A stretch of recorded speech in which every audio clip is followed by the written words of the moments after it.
delighted to be here with my co-host, the Honorable Deborah Crable. Thank you, sir. Thank you. An exciting, vivacious educator, communicator, just a great lady.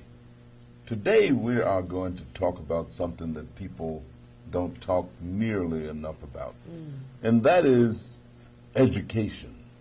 But we're going to talk about math, arithmetic, learning to manipulate these numbers and make use of them and understand what they need. And we are delighted to have three guests who are all professionals.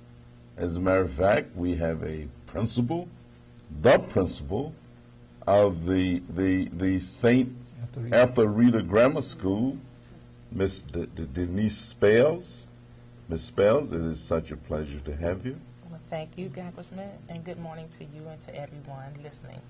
Well, we also have, and we are pleased to have, Miss Lily Pass, who is the math teacher at St. Ethelreda. Good morning, Congressman, and good morning to everyone that's listening. And we have Mr. William C.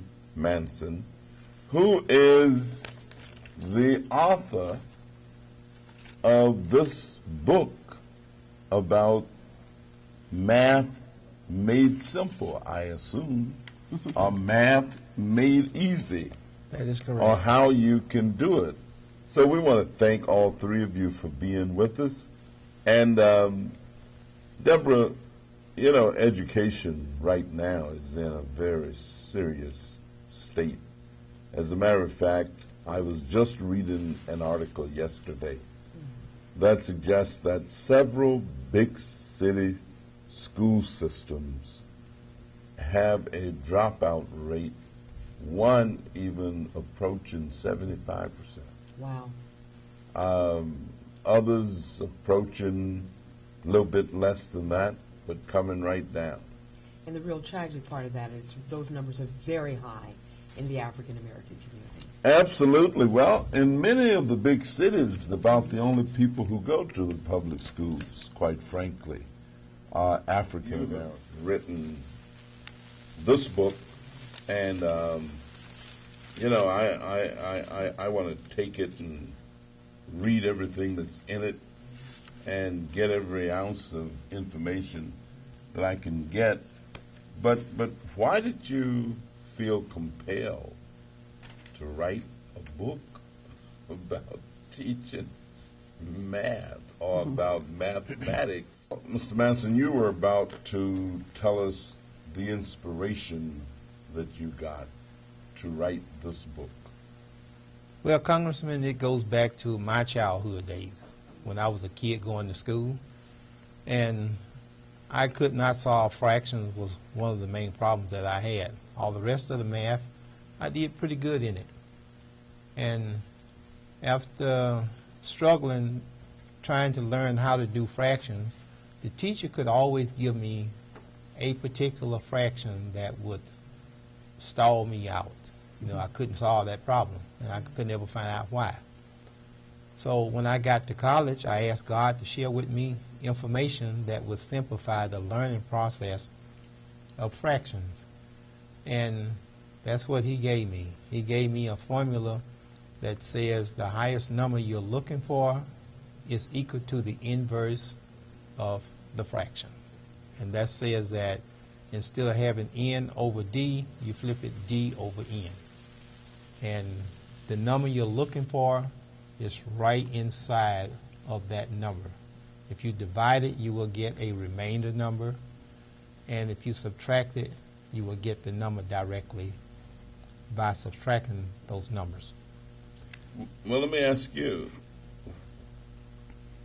how does one convince large numbers of people that mathematics is not the most difficult subject area in the world? Well, one way is to show them how to solve fractions or mathematics an easier way. And a lot of students fear the idea of working with fractions because they think they're hard and tough to work with, but they're just as easy as whole numbers. And we have to learn that fractions are just as equally in magnitude and direction as whole numbers. And so once you understand how to separate, take apart, then I guess you really get a better understanding of what to be fractionized. Right. I mean, Yes. fraction, meaning a Yeah. part of. I would Absolutely. assume. And in this book, I have shown on this front page here, for instance, as you can see in this picture here, there is 3 parts, which is 3/4 of a pie, and this one is 1/4 of a pie. So if you take 1/4 plus 3/4 is equal to 4/4, and this is what I have done in the picture section of the book. Students can be able to see how the fractions are being added or subtracted with a picture, and then that simplifies their understanding for learning how to do fractions.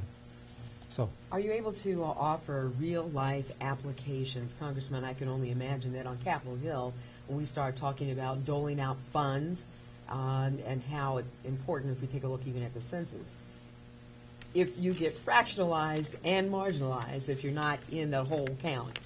But even if you're going to, like, the grocery store, are there practical applications where I can see where my understanding of working with fractions is necessary?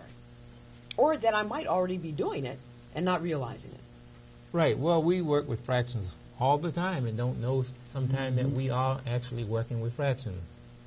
And that's one of the things I vow to do, is make it simple and easy for students to understand so that they cannot fear mathematics any further. So you make them feel good about it. Right, absolutely. And that's where I shared some of my information in the book with St. Ethelreda Catholic School, and I asked them if they would try out some of the things I had in the book to see how it would work out with the students. And Ms. Spells, you are the principal Yes. of St. Ethelreda.